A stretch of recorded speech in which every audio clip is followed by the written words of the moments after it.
Mummy को अचानक क्या हुआ था।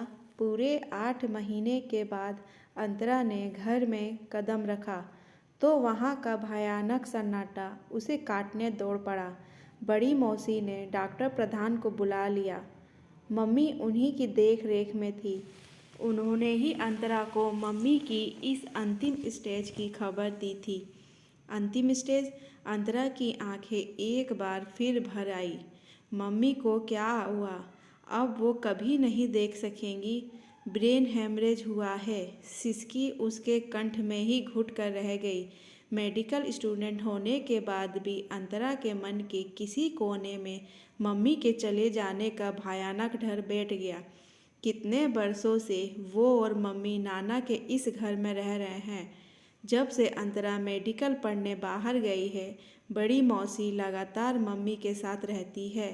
उनका बेटा विदेश में है और मौसा जी कुछ बरस पहले दुनिया छोड़ गए।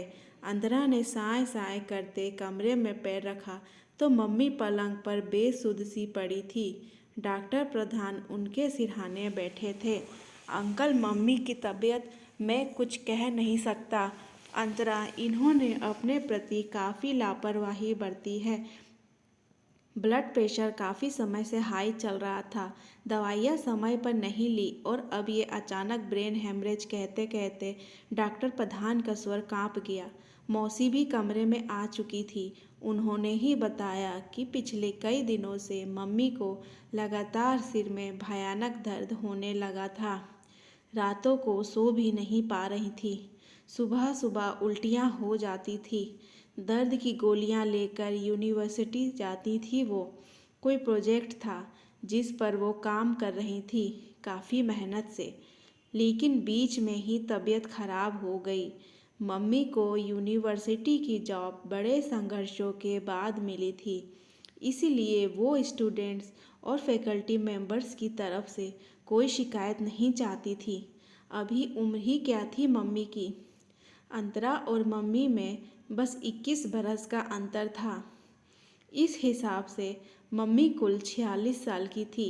ये कोई दुनिया से चले जाने की उम्र तो नहीं होती, लेकिन मम्मी का अकेलापन अंतरा ने सोच लिया था कि अपनी शादी वो करेंगी जब डॉक्टर प्रधान से मम्मी का विवाह करवा देंगी। मम्मी को इसके लिए तैयार कर पाना काफ़ी मुश्किल था। दुनियादारी, पड़ोस, रिश्तेदार, बड़ी होती बेटी, कितना कुछ सोचती थी मम्मी, लेकिन सब कुछ अनकहा डॉक्टर प्रधान की भी पता नहीं कैसी परिस्थितियां रही होंगी जो इतना भला और योग्य इंसान अब तक अविवाहित रह गया। और मम्मी भी उसके पिता से अलग ना जाने कब से रह रही थी। मम्मी और डॉक्टर प्रधान के बीच का अबोला लगाव अंतरा भांप चुकी थी, लेकिन संग साथ की शुभ घड़ी आने से पूर्व ही असमय संगिनी साथ छोड़ गई। उसे मम्मी की देह ठंडी लगी। शायद मम्मी के प्राण अंतरा में ही अटके थे। उन्होंने आंखें बंद ही रह गई। मृत्यु उन्हें चुपचाप ले गई। अंतरा ने उनका माथा चूमा, आंखें चूमी। उनके अधरों पर जैसे सफ़ेद प्यास जमी हुई थी। आंखों के कोरों से बहे हुए आंसू अभी भी कन तक सूखे हुए थे। 8 महीने पहले जब वो घर से गई थी, तब उसे यही लगा था कि वो और मम्मी बस कुछ समय के लिए बिछड़ रहे हैं, जैसे 2 मई की रात को दिल्ली एयरपोर्ट पर वो अंतिम बार बिछड़ी थी। अंतरा चुपचाप वहीं सोफे पर लेट गई। मन भटक कर पीछे लौट रहा था। 13 बरस की अंतरा को मम्मी का विद्रोह आज भी याद है, और दादी का खुर्राट स्वर। वो मर्द ही क्या जो एक खूंटे से बंधा रहे। तेरा हक तुझे मिलेगा, लेकिन मेरे बेटे के शौक चाव में ना दखल देना। क्या थे वो शौक चाव? अंतरा के होंठ व्यंग से टेढ़े हो गए। अंतरा को याद है, निर्मला आई थी दादी के गांव से, शायद 19 या 20 बरस की, लंबी, इखरी, गहरी सांवली। उन दिनों मम्मी की तबीयत गिरी गिरी रहती थी। घर संभालने आई थी निर्मला। अंतरा के साथ साथ उसके पिता को भी संभाल लिया था। तब अंतरा उसी के साथ सोया करती थी। उस रात अचानक उसकी आँख खुली तो देखा निर्मला के खाली बिस्तर पर चांदनी का एक टुकड़ा पड़ा था। काफ़ी देर तक जब वो नहीं आई तो अंतरा दबे पांव उठी। आंगन पार का दरवाज़ा उड़का था। किशोर की कच्ची उम्र में उसने उत्सुकता से धीरे से दरवाज़ा खोल दिया। चांदनी में नहाए नर मादा के जोड़े को देखकर उसका माथा घूम गया। निर्मला और उसके पिता अंतरा का खून जम गया था जैसे। प्रकृति के इस आदिम रहस्य से ये उसका प्रथम परिचय था। उफ, वो लौट आई थी अपने बिस्तर पर शाम से पानी पानी होकर। अपने पिता के प्रति घोर घृणा उपजी थी उसके मन में। पिता जिसने उसे कभी प्यार नहीं दिया क्योंकि उसे बेटे की चाह थी। उस दिन के बाद निर्मला से एक दूरी बरतने लगी थी। फिर वो कुछ दिन बाद ही घर में विस्फोट हो गया। दादी और मम्मी के बीच खूब बहस हुई। उसी बहस के दौरान अंतरा ने जाना कि उसका पिता औरतें इस तरह बदलता था जैसे लोग कपड़े बदलते हैं। वो एक औरत से संतुष्ट होने वाला इंसान नहीं था। मम्मी फूट फूट कर रो रही थी। वो छोटी उम्र में ब्याह कर आई थी। कई बार अनचाहे ही पति के संपर्क में आई और उस व्यक्ति की बच्ची की माँ बन गई। बच्ची यानी अंतरा। उन्हें अपने पति से प्यार हो ही नहीं सका। वो पति की गंदी आदत बर्दाश्त करती जा रही थी, लेकिन इस बार उन्होंने पति का घर छोड़ दिया। बेटी के साथ मायके चली आई। अधूरी पढ़ाई पूरी करी, फिर यूनिवर्सिटी में पढ़ाने लगी। इसी दौरान वे डॉक्टर प्रधान के संपर्क में आई। एक मूक अव्यक्त अबोला रिश्ता। बड़ी होती अंतरा इस पवित्र रिश्ते को समझने लगी थी। अब तो नाना नानी भी दुनिया से जा चुके हैं। उन दोनों के जाने के बाद उतने बड़े घर में मम्मी के लिए काली अंधेरी रातें, लंबी साएं साएं करती दोपहरिया और निपट अकेली सुबह। लेकिन डॉक्टर प्रधान ने मम्मी को सहारा दिया बिना किसी स्वार्थ के। आज रात के बाद मम्मी कभी नहीं दिखेंगी, बस रात भर का साथ है। अंतरा सुबक पड़ी। समाज में मृत्यु भी एक समारोह की तरह होती है।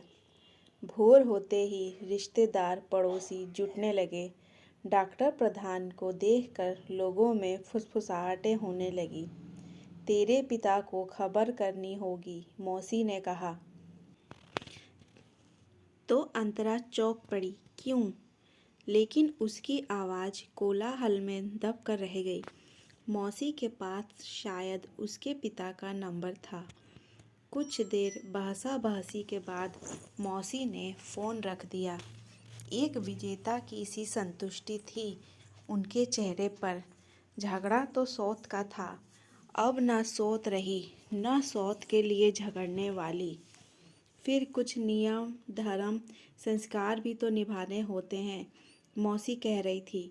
कुछ घंटे के बाद ही वो व्यक्ति उस घर में था जहाँ कभी वो गाजे बाजे बारात के साथ आया था। अंतरा बिना किसी भावना के उस व्यक्ति को देखती रही। सती सुहागन गई है मेरी बहन। पति के कंधे पर अंतिम यात्रा के लिए जाना औरत के लिए बड़े भाग्य की बात होती है। मैं तो अभागन रही इस मामले में। अंतरा, तू सजा दे अपनी माँ को, मौसी अपने आप कहती जा रही थी। लाल चुनर, माथे पर लाल टीका, सूनी कलाइयों में हाथ भर लाल चूड़ियाँ, अधरों की सफ़ेद प्यास पोंछ दी थी अंतरा ने, और आंसुओं के निशान भी। मम्मी तो मृत्यु के बाद भी कितनी सुंदर दिख रही थी, चुपचाप सोई हुई। वही चांद सा मुखड़ा, चौड़ा माथा, दराती जैसी आंखें, लेकिन बंद, खामोश।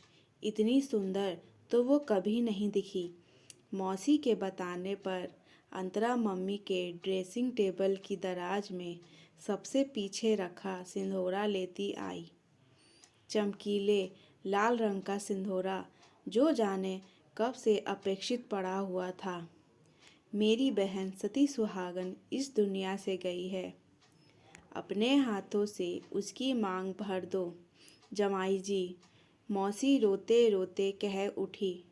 वो शख्स जो अंतरा का पिता था शांत निर्विकार बैठा सिगरेट पी रहा था।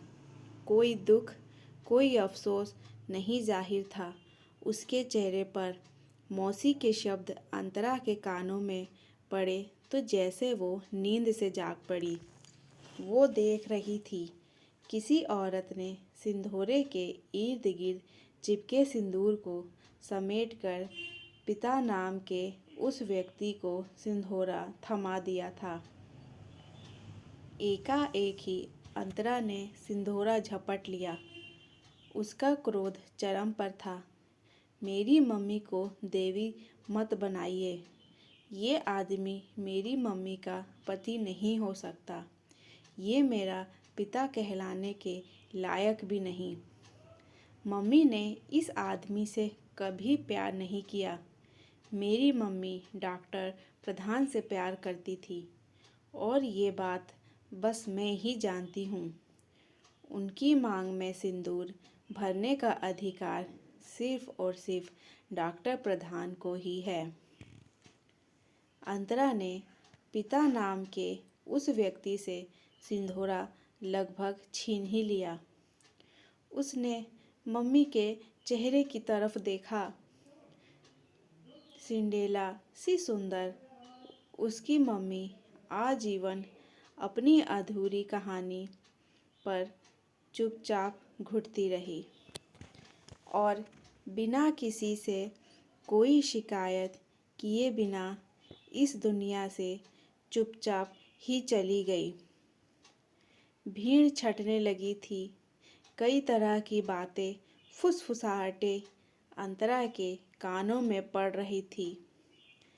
बीतते हुए किसी पल में प्रधान अंकल ने उसके हाथ से सिंदूरा लेकर मम्मी की मांग भर दी थी। मम्मी की देह में ना जाने कहाँ का सौंदर्य उमड़ पड़ा था और उनकी बरसों की सुनी मांग सिंदूर से जगमगा गई थी।